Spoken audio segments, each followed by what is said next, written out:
Assalamualaikum warahmatullahi wabarakatuh. Baiklah, hari ini kita akan membahas mengenai hipoglikemia pada neonatus.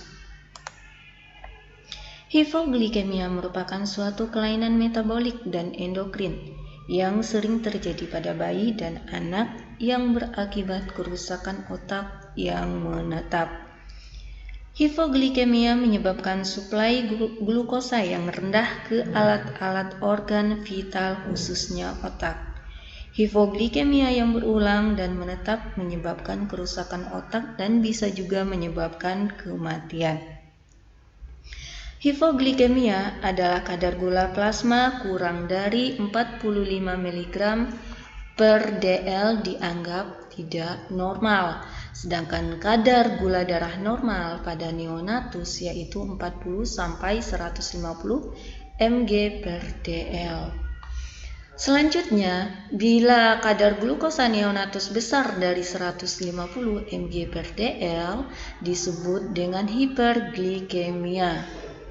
Jadi pada saat neonatus terjadinya hipoglikemia, insulin merupakan hormon yang memegang peran penting pada saat metabolisme glukosa.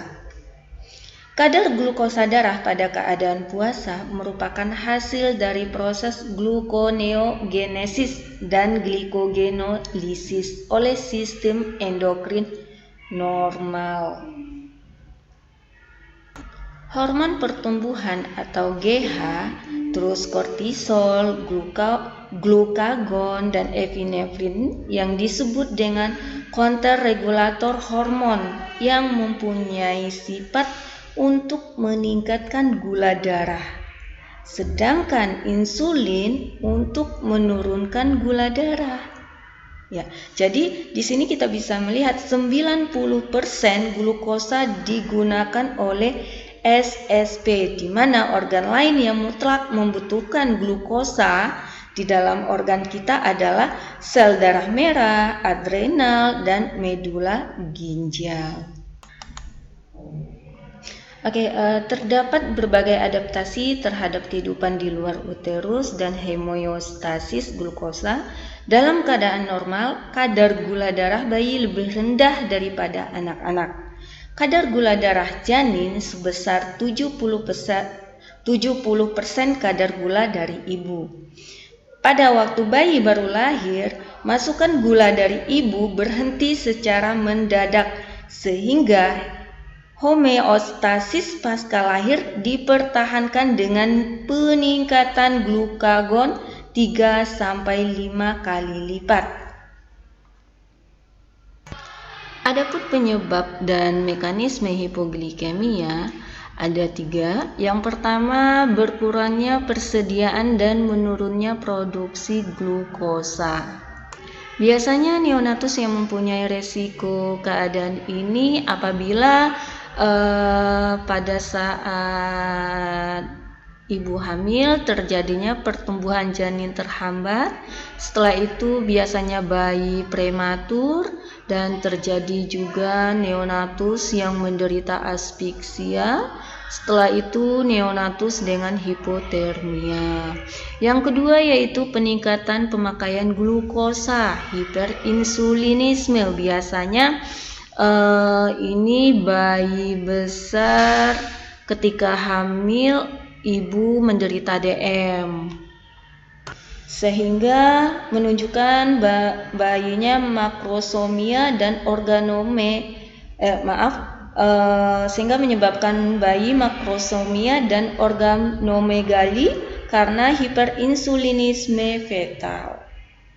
Pada umumnya bayi-bayi ini cenderung gelisah karena hipoglikemia, namun dapat pula menunjukkan gejala hipotonia, letargi, dan malas minum yang disebabkan oleh hipokalsemia.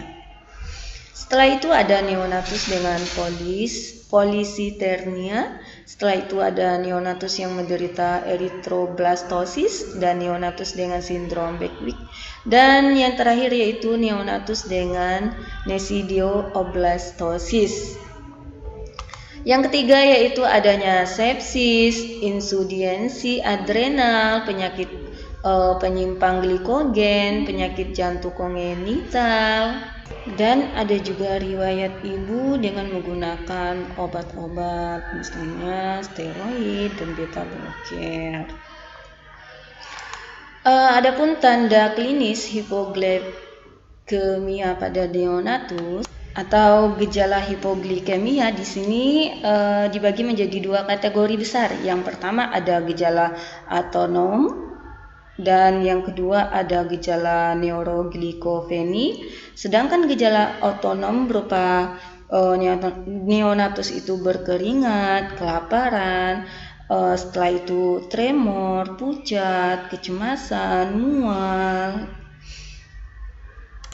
Terus yang kedua di sini ada gejala neuroglikopeni berupa ada rasa panas, kecapean, lemah, pusing, sakit kepala, tidak mampu untuk berkonsentrasi, pandangan menjadi kabur, sukar berbicara, bingung, gangguan tingkah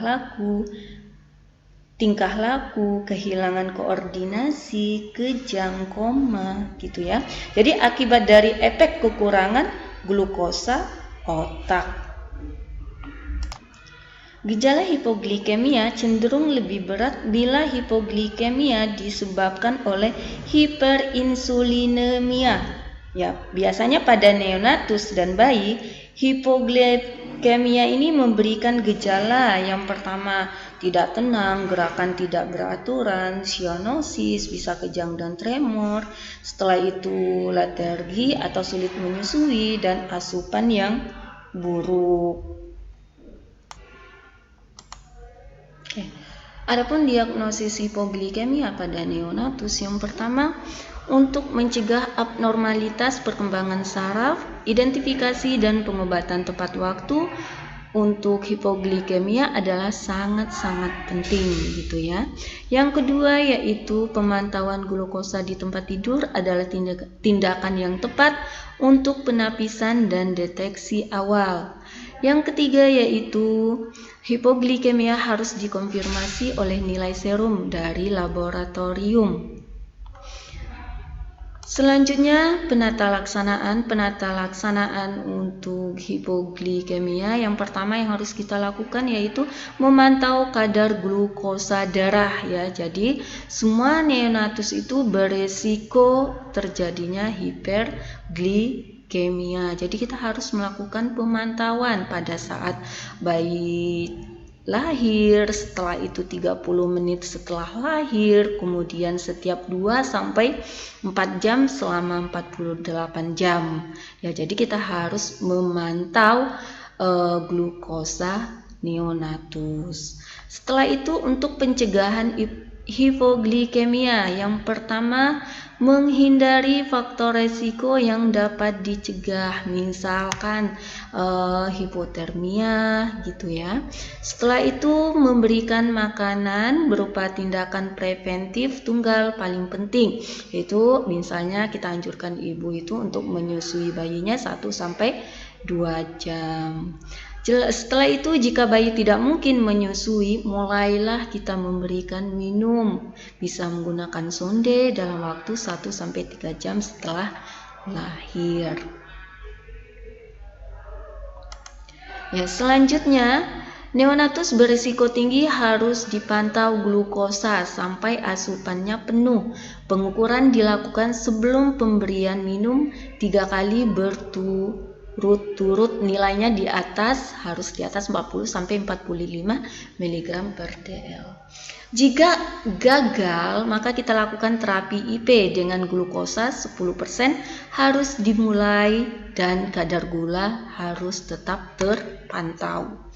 Yang ketiga yaitu perawatan hipoglikemia, di mana nanti kita lakukan koreksi segera dengan boludekstrosa 10% sama dengan 2 cc per kilogram dan diberikan melalui IP selama 5 menit dan diulang sesuai dengan keperluan.